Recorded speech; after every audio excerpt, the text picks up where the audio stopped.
안녕하세요. 피탐성 피첼교회와 함께하는 성경 공부에 오신 빛의 성도님들.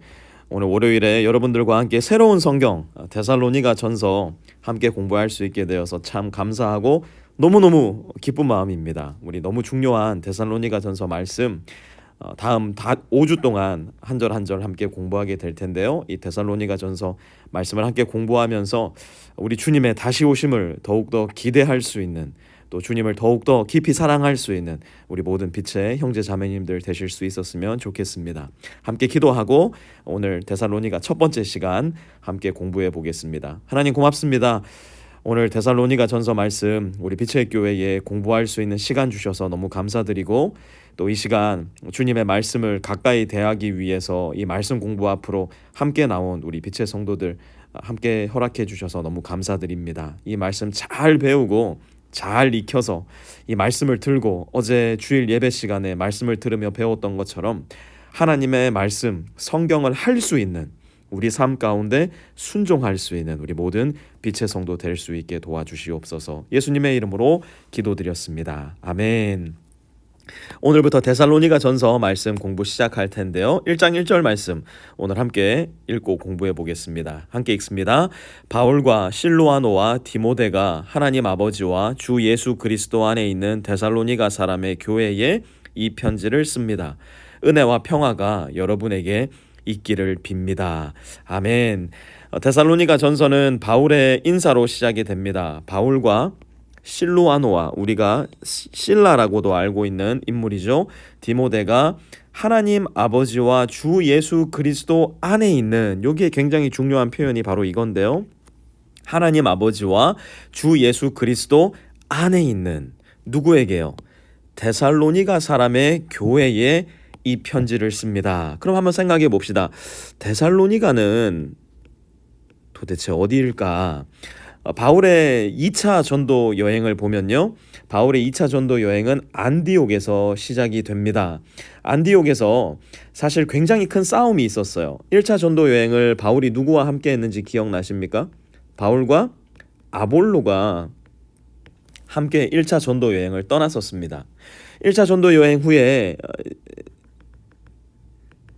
사도행전 15장에 보면 기독교 역사 최초로 공의회가 열립니다. 모든 믿음의 사도들과 교회 지도자들이 함께 모여서 과연 이방인으로서 예수를 믿은 사람이 유대인의 관습, 곧 할례를 따라야 되느냐, 특정한 절기를 따라야 되느냐, 이거에 대한 의논을 하게 됩니다. 그러면서 모든 사도들과 교회 지도자들 사이에 이방인으로서 그리스도인이 된 사람은 유대의 법을 지킬 필요가 없다. 할례를 받거나 특정한 절기, 곧 유월절이나 초막절이나 이런 것들을 지키지 않아도 괜찮다라는 합의에 이르게 됩니다. 그리고 그러한 소식과 그러한 복음을 가지고 2차 전도 여행을 떠나게 되는데요. 그만 아볼로와 바울이 엄청 싸우게 됩니다. 그 싸움의 이유가 뭐냐면 바로 마가 요한이라는 사람 때문이었어요. 마가 요한은 1차 전도 여행 때 함께 선교를 떠났던 사람인데요. 얼마 지나지 못해서 그만 선교 여행을 포기하고 집으로 돌아가 버리게 됩니다. 이러한 마가를 이처럼 중차대한 복음 전파에 함께 데리고 갈 수 없다 해서 마가와 아볼로가 함께 사이프러스 섬으로 떠나게 되고요. 여기는 우리 한국 성경에는 구브로라고 나와 있죠. 구브로 섬에 가서 두루 다니며 선교를 하게 되고, 바울과 실라는 이제 그들이 처음 선교를 하였던 갈라디아 지역을 통해서 2차 선교 여행을 계속해 나가게 됩니다. 계속해서 지금의 터키 지역을 거쳐서 선교 여행을 하던 바울과 실라는 드로아라는 지역에 이르게 됩니다.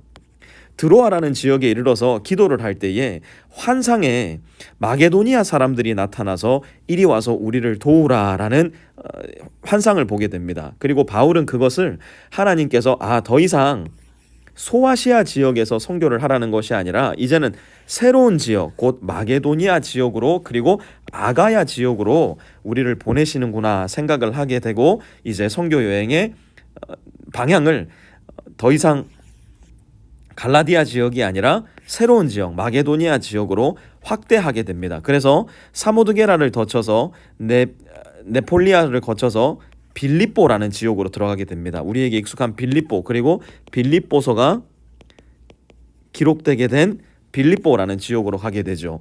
여기에서 누구를 만나게 되냐면 그 유명한 자주색 장사, 자주색으로 입힌 옷감을 만드는 자주색 장사인 루디아를 만나게 되죠.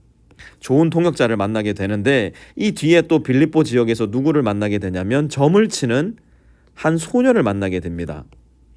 귀신에 들려서 점을 치는 소녀를 만나게 되어서 바울이 귀신을 쫓아내게 되고 이 소녀를 통하여서 많은 수익을 올리고 있었던 이 소녀의 주인이 바울을 고발하게 되고 바울을 감옥에 가두게 됩니다. 그리고 감옥에 갇혀 있는 그때에 무슨 일이 일어나냐면 바울과 실라가 찬송하고 찬송할 때에 모든 옥문이 열리고 바울의 손발을 묶고 있었던 착고가 풀리게 되는 일이 일어나게 되죠. 그 일을 보고 목숨을 끊으려고 하던 간수가 바울이 복음을 전하게 되고 그 온 집안이 구원을 얻게 되는, 내가 무엇을 하여야 되겠습니까? 간수가 물었을 때에 주 예수를 믿으라, 그리하면 너와 내 집이 구원을 받으리라. 그 말씀이 바로 그곳 빌립보에서 일어나게 되는 겁니다. 그 이어서 바울은 데살로니가 지역으로 그 다음으로 이동을 하게 되는데요. 이 데살로니가 지역에서 3주를 있으면서 하나님의 말씀을 전하게 되고 이 3주의 말씀 사역, 복음 사역을 통해서 교회가 세워진 겁니다.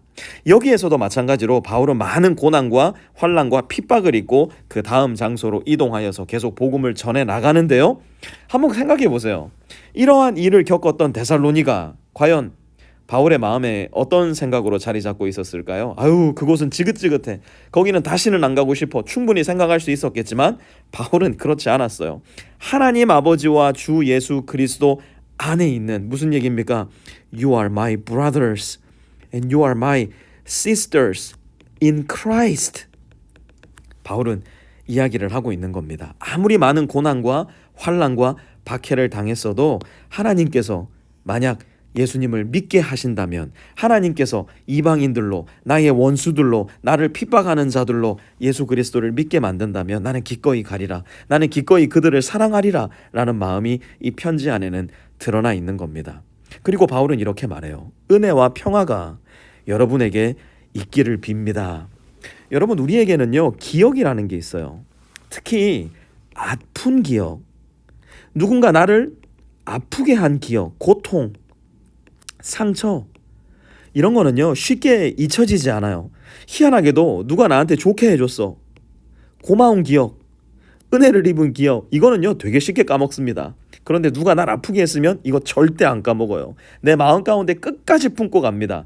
바울에게 있어서 데살로니가 지역이 바로 그러한 지역이었을 가능성이 굉장히 큽니다. 그럼에도 불구하고 바울은 데살로니가 지역에 있는 교회 성도들에게 무엇을 빌어줍니까? 은혜와 평화가 여러분에게 있기를 빕니다. 은혜와 평화를 이방인으로서 그리스도인이 되어 그의 형제와 자매가 된 데살로니가 교회 성도들에게 빌어줍니다. 사랑하는 빛의 성도 여러분, 오늘 여러분 마음 가운데 지금 이 말씀을 공부하면서 떠오르는 사람이 있으셔요?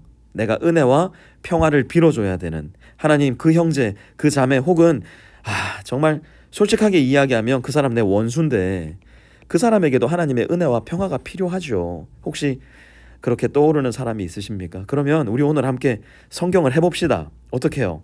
은혜와 평화가 필요한 바로 그 사람, 이름 생각나시죠? 땡땡땡 혹은 땡땡, 그 사람을 위해서 은혜와 평화를 빌어줍시다. 하나님께 기도합시다. 그리고 혹시 내가 조금 더 할 수 있다면 그 사람에게 문자 보내주세요. 전화해 주세요. 그리고 뭐라고 해줍니까? 형제님을 위해서 은혜와 평화를 빕니다. 은혜와 평화를 빌었습니다. 이번 한 주도 은혜와 평화가 가득하십시오.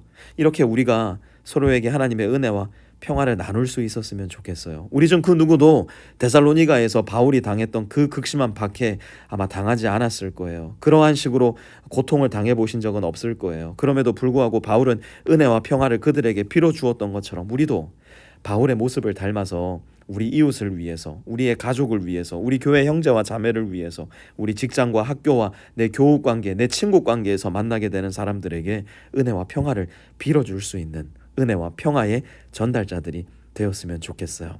우리 함께 기도하고 오늘 말씀 마무리하겠습니다. 하나님, 데살로니가 지역에 있었던 교회 모든 형제와 자매들에게 은혜와 평화를 빌었던 이 바울의 모습을 닮아서 내 삶 가운데 만나게 되는, 심지어 내가 원수라고 생각했던 그 사람에게까지도 은혜와 평화를 빌어줄 수 있는 넉넉한 예수 닮은 마음이 우리 모든 빛의 성도 마음 가운데 새겨질 수 있게 성령으로 우리에게 능력 베풀어 주시옵소서. 예수님의 이름으로 기도드렸습니다. 아멘.